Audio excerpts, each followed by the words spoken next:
Dustin is the lead project engineer for Mineral Technologies. He is the design manager and project lead for concept studies, feasibility studies, detailed design and engineering, procurement, and construction projects. His expertise in iron ore includes solid liquid separation and lead roles in project delivery worldwide. Currently, Dustin is leading the design and supply of Linus feed control units for a 24 million per ton annum magnet cycler. Ladies and gentlemen, Dustin.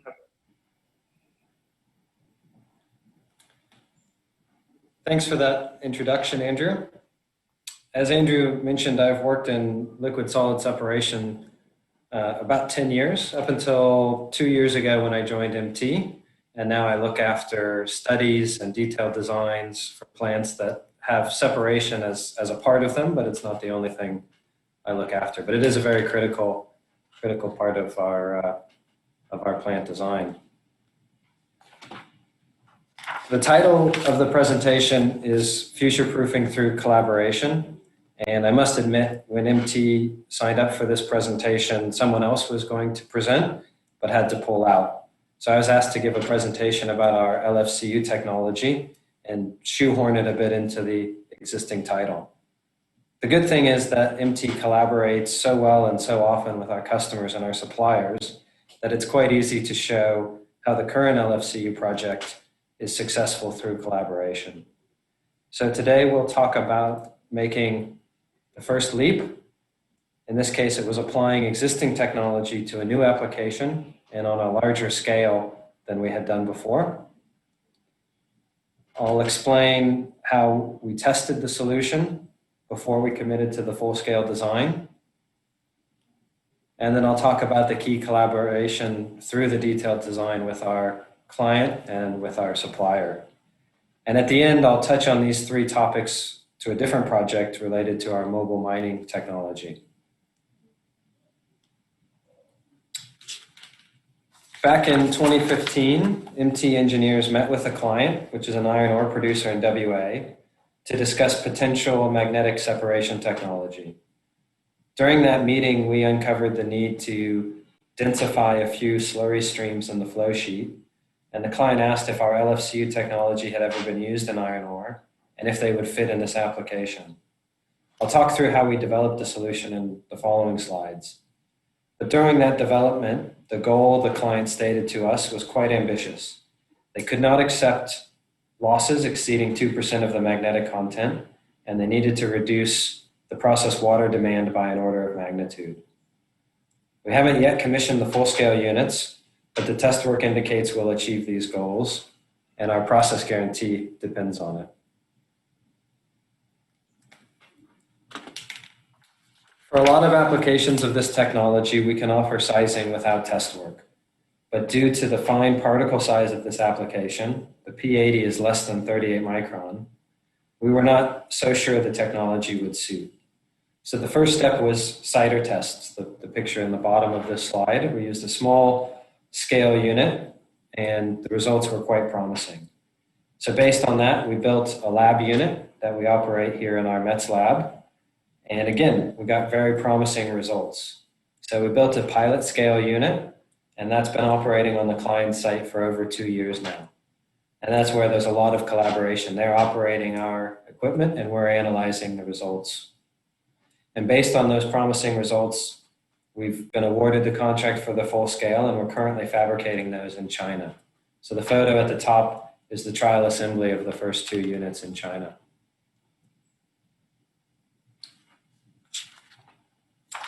For this project, the leap that both MT and our client needed to make can be summed up in a question. Can technology used to deslime coarse sand in mineral sands plants be successfully applied to fine magnetite at an iron ore mine? 75% of the client's 24 million tons per year flows through the second stage of the LFCUs, and it is the final step before the concentrate is pumped 160 kilometers to port. We all need to be confident the technology will work. So together we made the leap, but agreed test work was key to building the confidence and supporting the process guarantee the client required. LFCU stands for Lions Feed Control Unit. They are the extension of a surge bin design. In a mineral sands plant, surge bins are the buffer between the mining unit, which is typically a dredge or a dry mining unit, and the gravity separation or spiral plant downstream. They provide constant feed density and flow rate to spirals, despite the huge fluctuations in feed from the dredge or the mining unit. Without a surge bin, the spirals or the gravity separation plant would have a much less recovery on average. So the LFCU is an extension of that, where we're able to actually deslime the feed and we remove the slimes that can't be recovered anyway ahead of the downstream process. For this particular application, well, actually for all LFCUs, they have the ability to restart from a fully sanded condition. That means the mining unit can continue delivering feed to the LFCU while the downstream process is shut down for whatever various reason. Typically, we have to demonstrate that to the clients on a pilot scale. Most people have a hard time wrapping their head around a non-agitated tank when the solids SG is something like 4 or 5 tons per cubic meter. We also needed to deliver greater than 62% underflow solids without flocculant or any moving parts inside the LFCU. We needed to achieve greater than 98.5% recovery of the mags. And we had to design 10 of the largest LFCUs MT has ever built. The video that's been looping on the right shows the beneficiation process happening inside the LFCU. The light brown material is gangue and it's floating to the top. It's being driven to the top by the rising current and gets deported to tailings, while the darker iron-rich material flows to the bottom and becomes consolidated and discharged at a higher density.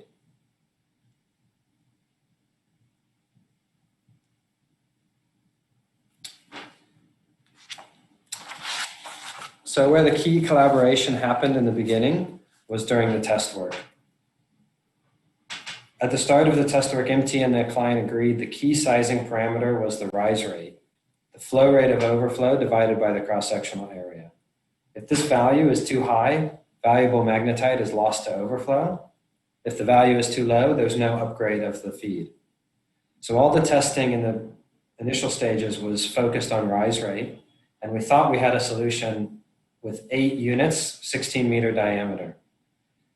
But our metallurgist reviewed the test data against the full-scale parameters and realized all the tests were done at a much lower feed density than the full scale. So we tried the high-density feed in the lab, and it didn't work.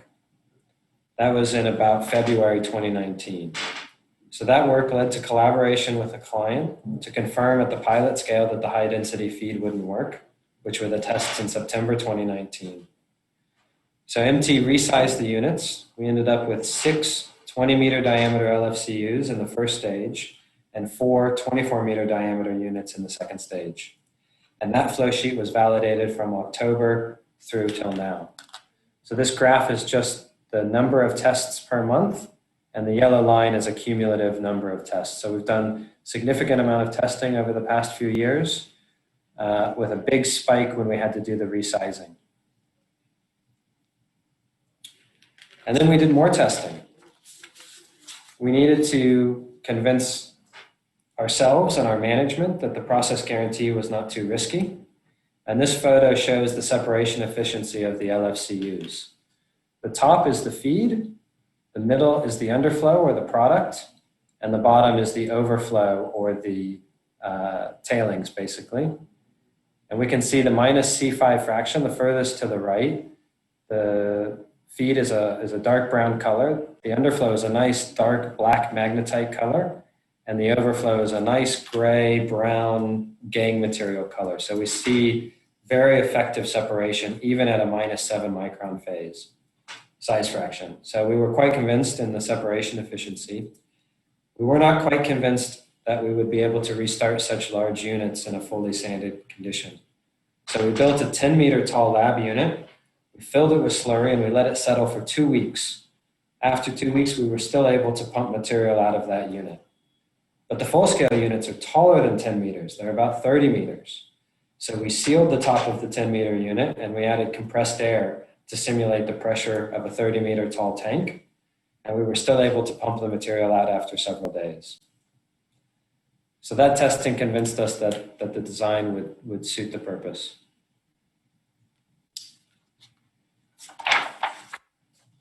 The success of the LFCUs in this project is not only in the test work and early design phase, but also based on good collaboration with the client through the detailed design phase. Here, I have to give most of the credit to the client's package engineer. His attitude towards collaboration and problem solving together led to a lot of win-win scenarios. He was detailed, thorough, and him and I spoke several times a week during detailed design. Always the goal was achieving a win-win, and I hope to be lucky enough to work with him again.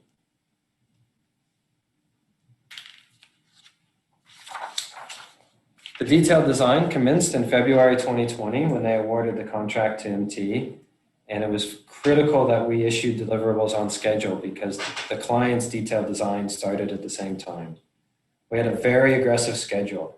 Detailed design commencing in February with the first LFCU shipping from China in January 2021. So issuing IFC drawings to the fabricator was critical, but of course we had to get approval of the design from the client. We achieved that schedule. We completed 21,000 man hours of engineering and design, and we've issued all the deliverables to the client except for the manuals, which will be issued soon.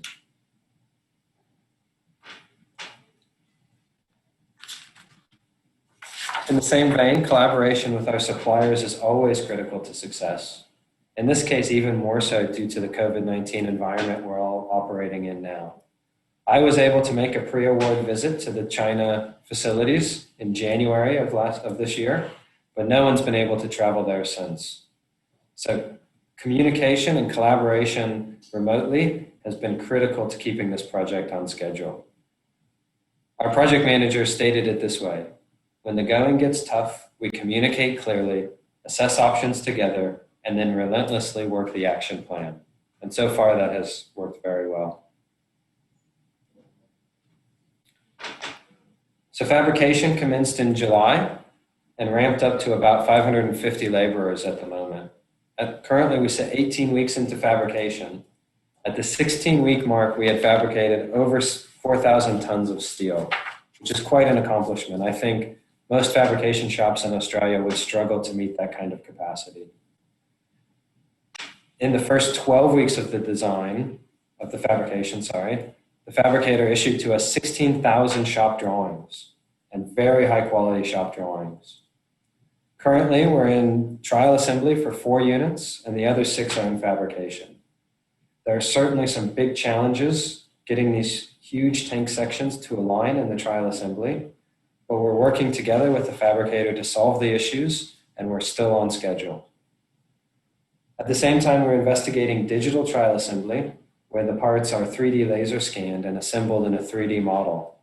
Although unlikely to replace physical trial assembly on this project, the technology is very promising for future projects. In all, the fabricator will fabricate over 6,000 tons of steel. It's quite an amazing project.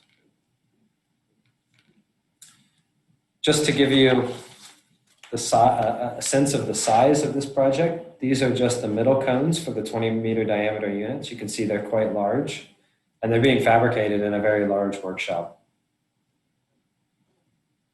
Here's another view of the lower sections of the tank. Again, a lot of fabrication is happening in parallel. It's quite amazing to see this being done, and it's just a shame we can't go and visit in person.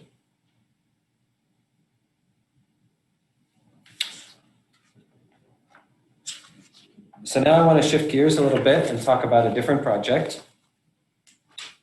Generally, Mineral Technologies is thought of as the spiral guys, but we have a key client in the United States who knows that MT is good at solving hard problems.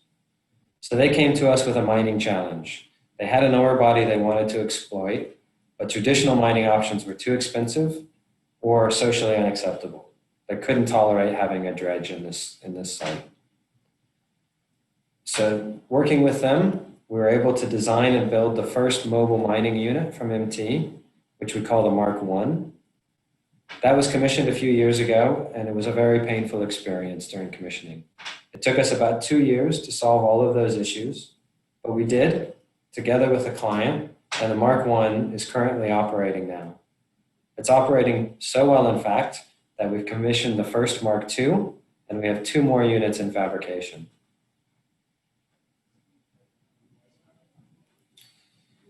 This is a video of the mobile mining unit being fed sand by an excavator. This is the mining method the client uses. So they dig up their ore body with excavators, but they need to get that into a slurry form to the concentrator plant. So they feed it into the mobile mining unit, and at the bottom of this, there's a slurrying system that turns this sand into a slurry, and it's pumped a few kilometers to the concentrator plant. The MMU is fully remote controlled. There's not a driver on there. The operator of the excavator has a separate control system, and he's able to advance the mobile mining unit when he advances forward. So the mobile mining unit basically follows him as he advances along the ore body. I'll let Stuart speak for himself on this slide. Hi, Stuart Forrester here from Comores. The mineral sands industry is relatively small, with many of us knowing each other. Despite this, we typically operate in silos, with the likes of MT attempting to connect the dots between good and better to drive us towards innovative and sustainable solutions. Through the building of trust, Comores, Southern Onyx Minerals and MT were able to create a win-win-win outcome in the development of new sustainable technology, the mobile mining unit. The trusting and collaborative approach resulted in many wins, including shared design, improved safety, lower environmental impact, and lower operating costs. A resultant outcome was the extension of mission mine life by a massive 9 years, a shared positive with our local community and our customers. The essence of how we achieved this was transparency. Transparency that facilitated a trusting partnership and later an acquisition of SIM by Comores.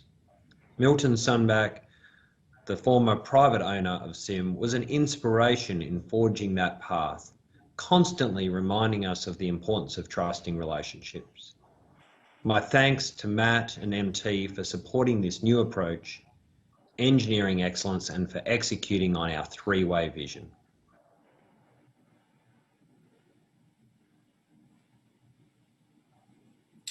So to sum it up, MT collaborates with our clients and our suppliers to deliver successful projects and turn blue sky ideas into real solutions that can be implemented in a practical and cost-efficient way.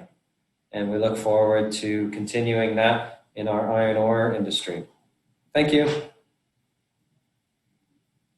Thanks, Dustin. We have a few questions from the floor. The first being, can LSCUs be used in tailing applications? Yes, absolutely. We built a plant, the largest floating concentrator in Senegal, that has an LFCU in the feed end, but they had an issue depositing high density tailings. They needed to deposit high density tailings. And so we installed an LFCU for the tailings stream as well. So they have 2 in their concentrator.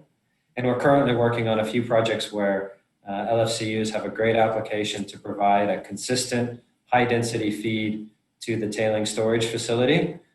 So yeah, it's a great application for LFCUs. All right, that's good to hear. So I'd just like to remind the floor as well, because we did have a question come in for Lyle towards the tail end of this session, which we were not able to address. We'll try and get Lyle to see if we can get an answer for you. But please do ask your questions earlier so that I can ask them on your behalf to Dustin at the moment.